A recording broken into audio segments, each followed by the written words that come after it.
Hello everyone, welcome back to our channel Financial Hub. In this video, we will be learning how to log in Oman Arab Bank mobile banking. To log in Oman Arab Bank mobile banking, first you have to ensure that you have Oman Arab Bank mobile app installed on your device. You can download it from Google Play Store for Android or the Apple Store for iOS. Then tap Open the application. If you are a new user, tap on Register and then follow the instruction. Enter required details for registration.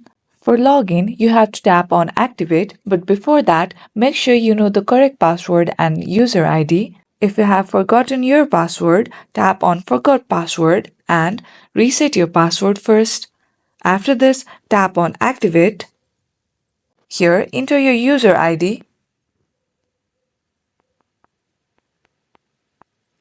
Then enter your password.